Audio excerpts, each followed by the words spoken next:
అందరికీ మరణాత మరణాత మహిమస్వరం కార్యక్రమం వీక్షిస్తున్న దేవుని పిల్లలైన మీ అందరికీ ప్రభు నామములో శుభములు కలుగును గాక. ప్రతిరోజు ఇదే సమయమునకు ఈ కార్యక్రమం వీక్షించి దైవాశీర్వాదములు పొందండి. ఇప్పుడు పాస్టర్ సామ్యూల్ సుందర్ రెడ్డి గారు దేవుని వాక్య వర్తమానం అందిస్తారు. శ్రద్ధగా ఆలకించండి. దేవునికి స్తోత్రం. అందరికీ మరణాత. దేవుని మహాకృపను బట్టి బ్లెస్సింగ్ ఛానల్లో వాక్య సందేశాలు ప్రారంభించి నేటికి సంవత్సర కాలం గడిచింది. మరి ఈ సంవత్సరం అంతా కూడా దేవుడు తన మహాకృపను బట్టి తన ఆత్మశక్తితో ఈ కార్యక్రమాన్ని జరిగించుకుంటూ ముందుకు వెళుతూ ఉన్నారు. చాలా సంతోషము. దీనికి సహకరించినటువంటి బ్లెస్సింగ్ ఛానల్ యాజమాన్యం వారికి, అలాగే వీక్షకులకు, అలాగే విశ్వాసులైనటువంటి మీ అందరికీ, అలాగే మా కొరకు ప్రార్థన చేస్తున్నటువంటి మీ అందరికీ కూడా ప్రత్యేకమైనటువంటి వందనాలు తెలియజేస్తున్నాను. మరి రాబోయే రోజుల్లో కూడా అద్భుతమైనటువంటి పరిచర్య జరగడానికి మీ అనుదిన ప్రార్థనలో మా కొరకు జ్ఞాపకం చేసుకుని ప్రార్థించండి. అలాగే మీ కొరకు కూడా మా అనుదిన ప్రార్థనలో మేము ప్రార్థన చేస్తూ ఉంటాము. ఒకవేళ మీకు ఈ కార్యక్రమం ఆశీర్వాదకరంగా ఉండి ప్రేరేపణ కలిగినట్లయితే కనుక మీ ప్రోత్సాహాన్ని అందించండి. ఈ కార్యక్రమాన్ని దయచేసి ముందుకు వెళ్ళడానికి సహకరించవలసిందిగా దేవుని పేరట తెలియజేస్తూ ఉన్నాను. దేవుడు మిమ్మల్ని బహుగా ఆశీర్వదించును గాక. ఆమేన్. దేవునికి స్తోత్రం. అందరికీ మరణాత. దేవుడు మనకు అనుగ్రహించిన ఈ ప్రాముఖ్యమైన సమయంలో దేవుని వాక్యాన్ని ధ్యానించుకుందాము. ముందుగా వాక్య భాగాన్ని చదువుకుందాము. 147వ కీర్తన 5వ చరణము. మన ప్రభువు గొప్పవాడు, ఆయన అధిక శక్తి గలవాడు, ఆయన జ్ఞానమునకు మితి లేదు. చిన్న ప్రార్థన చేసుకుందాం. మహాపరిశుద్ధుడా, మహిమగల దేవా, ప్రేమస్వరూపి, దయగల యేసు క్రీస్తు ప్రభువాని ఘనమైన నామానికి వందనాలు, స్తోత్రాలు, స్తుతులు చెల్లించుకుంటున్నాం. అద్భుత ఆశ్చర్య కార్యములకు నిలయమైనటువంటి గొప్ప దేవుడు నీవు దేవా. ఇదిగో ఈ యొక్క ప్రాముఖ్యమైన సమయంలో నీ బిడ్డలతో తండ్రి, వారి హృదయాల్లో ఉన్నటువంటి ఆలోచన ఎరిగిన వాడవు గనుక ఏ వాక్యము వారికి అవసరమై ఉన్నదో ఆ వాక్యాన్ని అందించండి ప్రభువా. నీ మాటలో శక్తి ఉన్నది, నీ మాటలో బలము ఉన్నది, నీ మాటలో ప్రభావం ఉన్నది, నీ మాటలో జీవం ఉన్నది ప్రభువా. నీ జీవముగా ఉన్నటువంటి వారి బ్రతుకులలో జీవాన్ని నింపండి. జీవాధిపతిగా వారితో మీరు మాట్లాడండి ప్రభువా. యేసు నామములో అడుగుచున్నాను పరమ తండ్రి, ఆమేన్. దేవనామమున మీ ఎల్లరకు శుభములు కలుగునుగాక. ఆమేన్. అందరూ బాగున్నారా? దేవుని మహాకృపను బట్టి మరి ఒక పర్యాయము దేవుడు ఆయన వాక్యాన్ని అందించేటటువంటి అవకాశం ఇచ్చారు. ఇందుకు దేవునికే సమస్త మహిమ కలుగునుగాక. మరి ఈరోజు చదవబడినటువంటి వాక్య భాగాన్ని బట్టి మనం పరిశీలన చేస్తే 147వ కీర్తన 5వ చరణములో రాయబడిన మాట, మన ప్రభువు గొప్పవాడు, ఆయన అధిక శక్తి గలవాడు, ఆయన జ్ఞానమునకు మితి లేదు. అంశం కూడా మీకు అర్థమై ఉంటుంది. మన ప్రభువు గొప్పవాడు, మనము సేవిస్తున్నటువంటి దేవుడు గొప్పవాడు. 48వ కీర్తన 1వ చరణము కూడా చదువుదాం. మన దేవుని పట్టణమందు, ఆయన పరిశుద్ధ పర్వతమందు యెహోవా గొప్పవాడును, బహుకీర్తినీడై ఉన్నాడు. ఇంకో మాట కూడా చదువుతున్నాను. 135వ కీర్తన 5వ చరణము. యెహోవా గొప్పవాడనియు, మన ప్రభువు సమస్త దేవతల కంటే గొప్పవాడనియు నేనెరుగుదును అని కీర్తనకారుడు చెప్తూ ఉన్నాడు. మనము సేవిస్తున్నటువంటి దేవుడు గొప్పవాడు. ఆయన గొప్పతనం గురించి మనము తెలుసుకోవాలి. ఆయన గొప్పతనం గురించి మనకు తెలిస్తే మనం అనే మాట ఏమిటంటే, అవును ఆయన గొప్పవాడు. యేసు క్రీస్తు ప్రభువారు గొప్పవాడు. ఏ విషయంలో గొప్పవాడు? ప్రేమించడంలో గొప్పవాడు, క్షమించడంలో గొప్పవాడు, ఆదరించడంలో గొప్పవాడు, రక్షించడంలో గొప్పవాడు, పాపిని క్షమించడంలో గొప్పవాడు, కాపాడడంలో గొప్పవాడు, పోషించడంలో గొప్పవాడు, ఆదరించడంలో గొప్పవాడు, లేవనెత్తడంలో గొప్పవాడు, కరుణించడంలో గొప్పవాడు, మాట్లాడడంలో గొప్పవాడు, దీన మనస్సు కలిగి ఉండడంలో గొప్పవాడు, ధైర్యంలో గొప్పవాడు, ఆలోచనలో గొప్పవాడు, ఆశ్చర్య కార్యాలు చేయడంలో గొప్పవాడు, అద్భుతాలు చేయడంలో గొప్పవాడు, బ్రతుకులను మార్చడంలో గొప్పవాడు. అంత మాత్రమే కాదు, ఆయన యోనా కంటే గొప్పవాడు, దేవాలయము కంటే గొప్పవాడు, సొలొమోను కంటే గొప్పవాడు, అబ్రహాము కంటే గొప్పవాడు, యాకోబు కంటే గొప్పవాడు, ఈ లోకంలో ఉన్న వారి కంటే గొప్పవాడు ఆయన. ఇలా ఆయన గురించి చెప్పుకుంటూ వెళ్తే ఎన్నో గొప్పతనాలు ఆయనలో ఉన్నాయి. ఆయనకు సాటి అయినటువంటి వారు లేరు.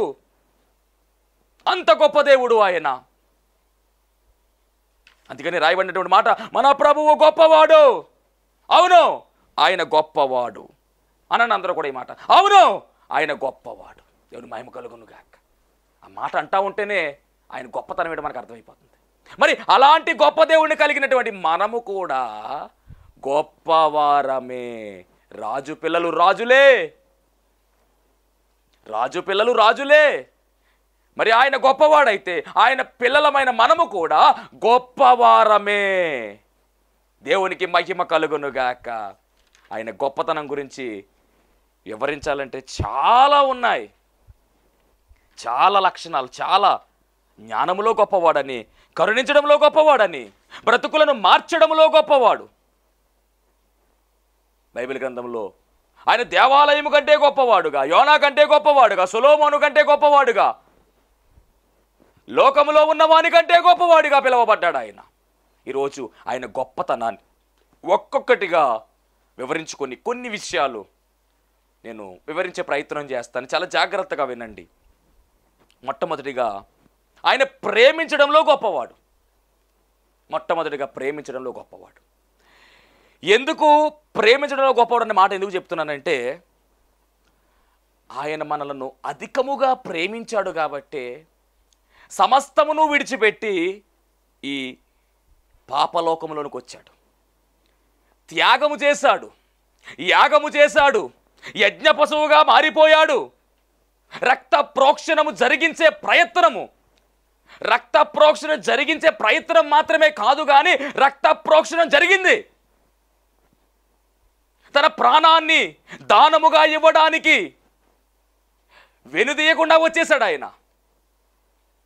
ఎందుకు వచ్చాడు అంటే ప్రేమించాడండి. అమర ప్రేమికుడు ఆయన. ఈ లోకములో ఉన్నటువంటి ప్రేమలు శాశ్వతమైనటువంటి ప్రేమలు కాదు. ఏదో ఆశించి ప్రేమించేటటువంటి ప్రేమలు ఉన్నాయి. కపటమైనటువంటి ప్రేమలు, కల్తీ అయినటువంటి ప్రేమలు, దొంగ ప్రేమలు కలిగిన వారు ఉన్నారు ఈ లోకములో. అనేక మంది మోసపోతూ ఉన్నారు. యవన ప్రాయములో ఉన్నటువంటి యవనస్తులు ఆకర్షితులైపోయి ప్రేమలో పడిపోతూ ఉన్నారు, మోసపోతూ ఉన్నారు, జీవితాలు నాశనం అయిపోతూ ఉన్నాయి. వాక్యం ఇచ్చిన సహోదరి సహోదరుడా, ఓ యవన ప్రాయములో ఉన్నటువంటి వారులారా జాగ్రత్త. యవన ప్రాయములో ఉన్నటువంటి మీరు చాలా జాగ్రత్తగా ఉండాలి. యోసేపు వలె పవిత్రులుగా ఉండాలి. దానియేలు వలె ప్రార్థనాపరులుగా ఉండాలి. యోసేపు వలె పరిశుద్ధతను కాపాడుకునేవారుగా ఉండాలి. దానియేలు వలె భక్తిని కాపాడుకునేవారుగా ఉండాలి. దావీదు వలె దేవుణ్ణి స్తుతించేవారుగా ఉండాలి. వీరందరూ యవన ప్రాయములో ఉండగా అద్భుతమైనటువంటి జీవన విధానము కలిగి ఉన్నారు. షడ్రకు, మేషకు, అబేద్నెగోలు దేవుడే మాకు ఎక్కువ, లోకము మాకు ఎక్కువ కాదు అని ఒక కమిట్మెంట్తో ముందుకు వెళ్ళారు. అందుకనే వారి జీవితాలు అద్భుతమైనటువంటి జీవితాలుగా దేవుడు మలిచివేశాడు. విశ్వాస వీరుల జాబితాలో వీరి పేర్లు వచ్చేసాయి. యవనస్తుల గురించి చాలా అద్భుతముగా బైబిల్ మాట్లాడుతూ ఉంది. యవనస్తుల గురించి దేవుడు చాలా ప్రణాళిక పొందుపరిచాడు. యవన కాలమందు ఆయన కాడి మోయాలి అని రాయబడింది బైబిల్ గ్రంథములో. నీ యవన ప్రాయము దేవునికి అప్పగించాలి, లోకానికి అప్పగించడము కాదు.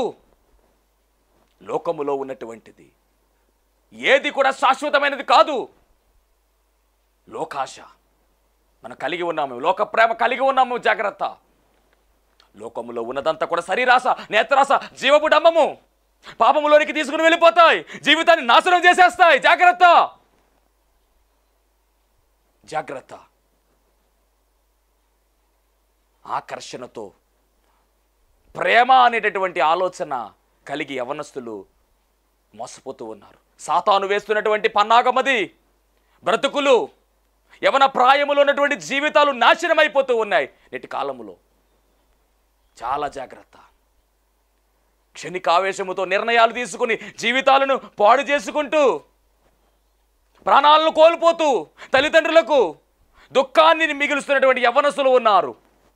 వాక్యం ఇచ్చినటువంటి ఓ యవన తమ్ముడా, దేవునితో మాట్లాడుతూ ఉన్నాడు.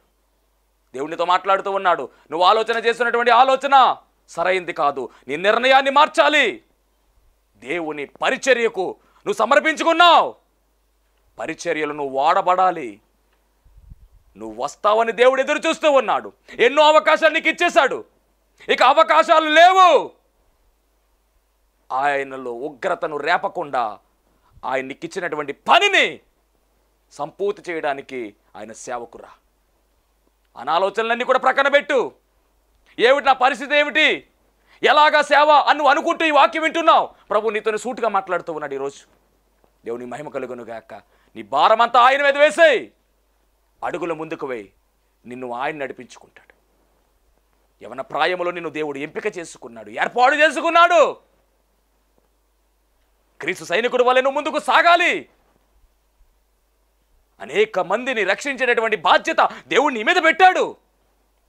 నువ్వు నిలబడితే నిన్ను బలమైన సాధనగా వాడుకోబోతున్నాడు ఆయన. దేవునికి మహిమ కలుగునుగాక.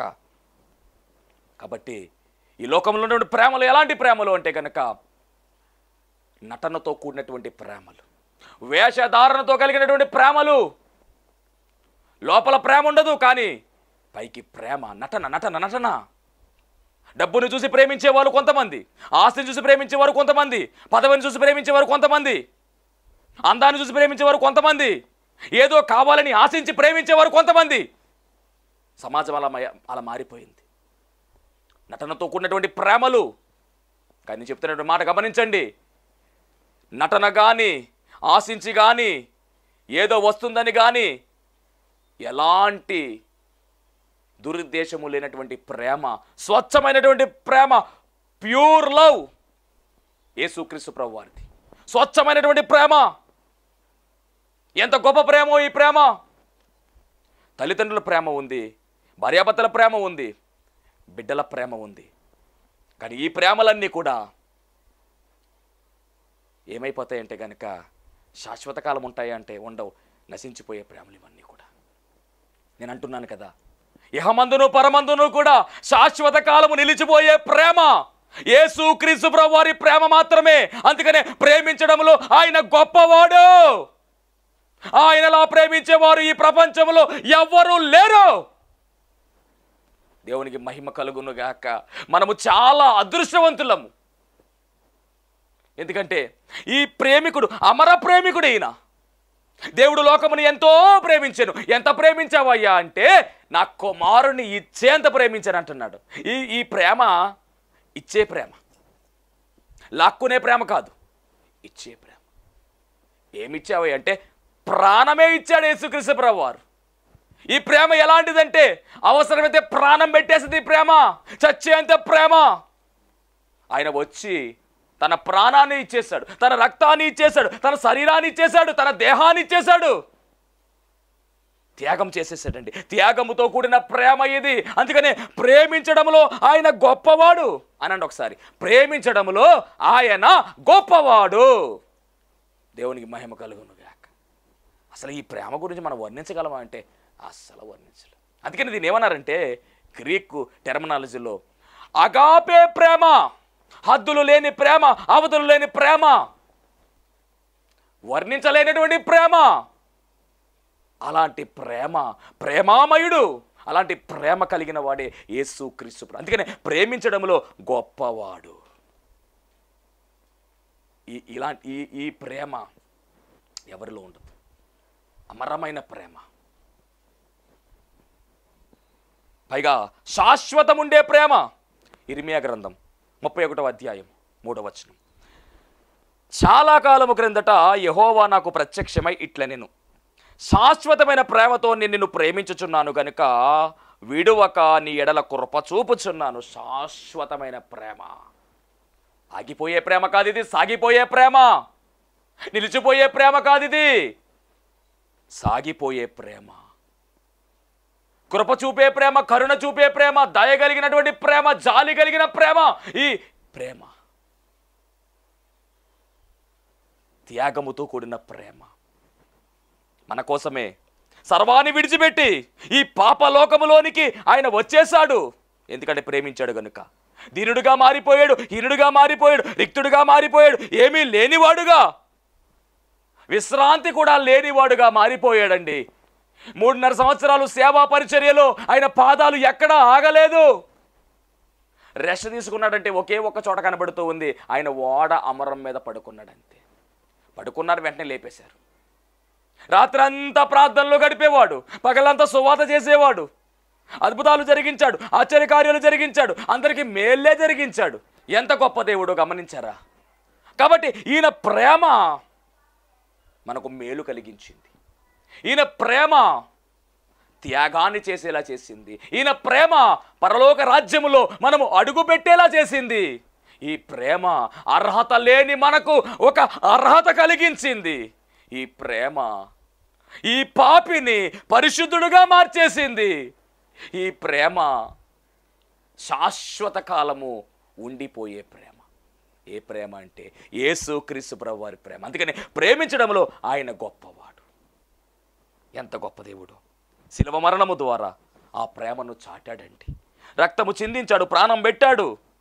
ఈ ప్రేమ ఎలాంటి ప్రేమ అంటే కనుక ప్రేమించే వారిని ప్రేమించే ప్రేమ కాదు ఇది. ప్రేమించే వారిని మాత్రమే ప్రేమించే ప్రేమ కాదండి ఇది. దూషించి ద్వేషించే వారిని కూడా ప్రేమించే ప్రేమ ఇది. శత్రువులను కూడా ప్రేమించేటటువంటి ప్రేమ. మనమైతే మనల్ని ఎవరు ప్రేమిస్తారో వారినే ప్రేమిస్తాం. శత్రువులను ఏం చేస్తాం? అది. కానీ యేసయ్య అలా కాదు, శత్రువులను కూడా ప్రేమించిన ప్రేమ. అందుకనే ఈయన ప్రేమించడంలో గొప్పవాడు. ప్రేమించడంలో ఆయన గొప్పవాడు. మన దేవుడు దేనిలో గొప్పవాడంటే ప్రేమించడంలో గొప్పవాడు. స్వచ్ఛమైనటువంటి ప్రేమ, కల్తీ లేదు, ప్యూర్ లవ్, త్యాగముతో కూడిన ప్రేమది, ఆప్యాయతతో కూడినటువంటి ప్రేమ. అంత గొప్ప దేవుడండి. ఇక రెండవదిగా మనం పరిశీలన చేస్తే ఈరోజు గమనించండి, నీవు కూడా ఈ ప్రేమ కలిగి ఉండాలి. ఏ ప్రేమ అంటే శత్రువును కూడా ప్రేమించాలి, శత్రువు కొరకు ప్రార్థన చేయాలి, వారితో కలిసి ఉండాలి. దూరం చేసుకునేటటువంటి ప్రయత్నాలు, వారిని తిట్టుకునేటువంటి ప్రయత్నాలు చేయడం మంచిది కాదు. వారి కొరకు ప్రార్థన చేయాలి, ప్రేమ కలిగి ఉండాలి. వారు మనల్ని ద్వేషించినా కానీ, వారు మనల్ని దూషించినా కానీ జాగ్రత్త కలిగి ప్రార్థన ప్రార్థన ప్రార్థన మార్చివేస్తుంది. ఎలాంటి వారైనా మారిపోతారు. ఎందుకంటే మార్చగల సామర్థ్యం కలిగిన దేవుడు ఆయనే. వారు ఏదో తప్పు చేశారని చెప్పి మనం తప్పు చేయకూడదు. వారి మీద మనం ప్రేమ కలిగి ఉండాలి. ప్రభువుని సిలువ దగ్గర ఎంత బాధ పెట్టారో, ఎంత చోదించారో, ఎంత ఇబ్బంది పెట్టేశారో, అయినా కానీ ఆయన ఏమని అన్నాడా? ఏమీ అనలేదు. ప్రేమించాడు, అధికంగా ప్రేమించాడు. హింసించే వారిని ఇంకా ప్రేమించాడు. అలా మనం ఉండగలుగుతున్నామా? చిన్న మాట అంటేనే మనకు కోపం వచ్చేస్తుంది, చిన్న మాట అంటేనే పగ పెరిగిపోతుంది, చిన్న మాట అంటేనే బీపీ పెరిగిపోతుంది. దానివల్ల ఏ ఉపయోగం ఉండదు, దానివల్ల ఏ ఉపయోగం లేదు, కీడే తప్ప మేలు లేదు. ప్రేమించు, చిరునవ్వుతో ముందుకు వెళ్ళిపో.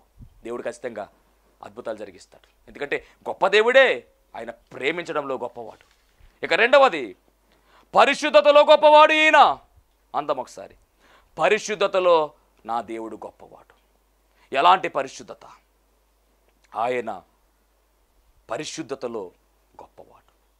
అపవిత్రత ఏమాత్రమూ లేదా ఆయనలో, అపరిశుద్ధత ఏమాత్రమూ లేదా ఆయనలో. ఆయన పరిశుద్ధుడు అని గమనించండి. శరీరధారిగా ఆయన ఈ లోకంలో ఉన్నప్పుడు దయ్యములు ఆయన యొక్క పరిశుద్ధత గురించి మాట్లాడుతున్నాయి. అపవిత్రాత్మ పట్టినటువంటి ఒక వ్యక్తిలో నుంచి అపవిత్రాత్మ మాట్లాడుతున్నటువంటి మాట చదువుతాను, జాగ్రత్తగా వినండి. మార్కు సువార్త 1వ అధ్యాయము 24వ వచనం. మార్కు సువార్త 1వ అధ్యాయం 24వ వచనము. వాడు, నజరేయుడవగు యేసు, మాతో నీకేమి? మమ్ము నశింపజేయుటకు వచ్చితివా? నీవెవడవో నాకు తెలియను, నీవు దేవుని పరిశుద్ధుడవు అని కేకలు వేసెను. దెయ్యాలు సాక్ష్యమిస్తున్నాయి, అపవిత్రాత్మ సాక్ష్యమిస్తూ ఉంది. ఏమన్నా తెలుసా? నీవు పరిశుద్ధుడవు, దేవుని పరిశుద్ధుడవు నీవు. దెయ్యమే సాక్ష్యం ఇచ్చింది, అపవిత్రాత్మ సాక్ష్యం ఇచ్చింది. అవును, ఆయన పరిశుద్ధుడు, ఆయన పరిశుద్ధుడు. నిత్యము దూతలతో కొనియాడబడుతున్నటువంటి ఆయన పరిశుద్ధుడు. సైన్యములకు అధిపతికి యెహోవా పరిశుద్ధుడు పరిశుద్ధుడు పరిశుద్ధుడని దేవదూతలు గాన ప్రతిగానాలు మానక చేస్తూ ఉన్నారు. గమనించండి, పరిశుద్ధుడు ఆయన.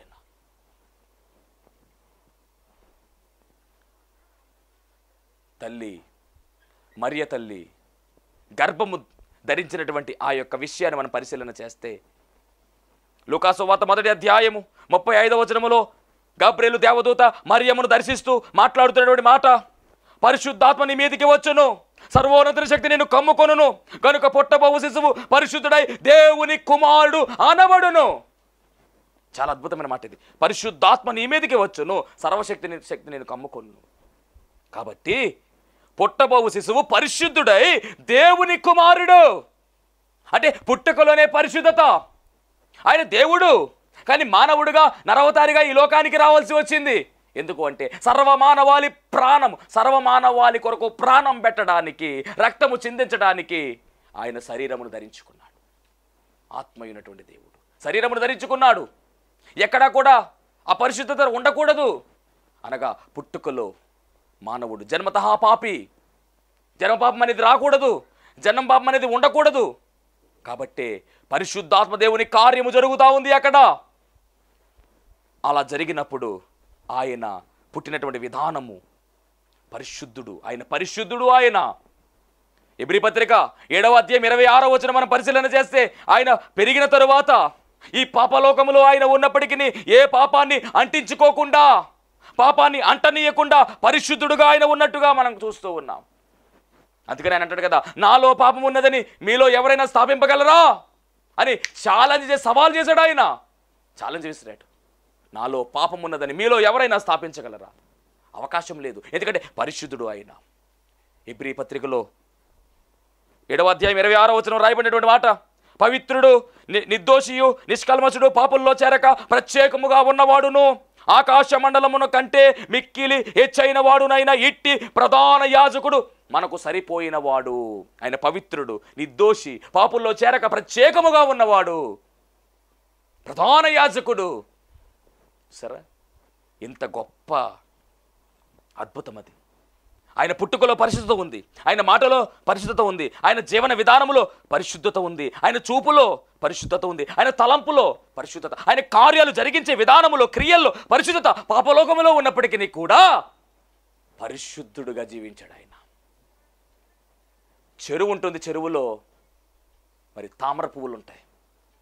బురదలో తామర పువ్వులు ఉన్నప్పటికీ, లేదా కలవ పువ్వులు ఉన్నప్పటికీ కూడా అవి బురదలో ఉన్నప్పటికీ బురద వాటికి అంటకుండా అవి ఎంత బాగుంటాయో, అలాగే ఈ లోకం అనేటటువంటి బురద ఆయన అంటకుండా పరిశుద్ధముగా ఆయన జీవించాడండి. పరిశుద్ధమైన జీవితము జీవించాడు. దేవుడు ఏ ఉద్దేశముతో మానవుడు నిర్మించాడో ఆ ఉద్దేశాన్ని ఫుల్ఫిల్ చేయడానికే యేసుక్రీస్తు ప్రభువారు ఈ లోకానికి వచ్చాడు.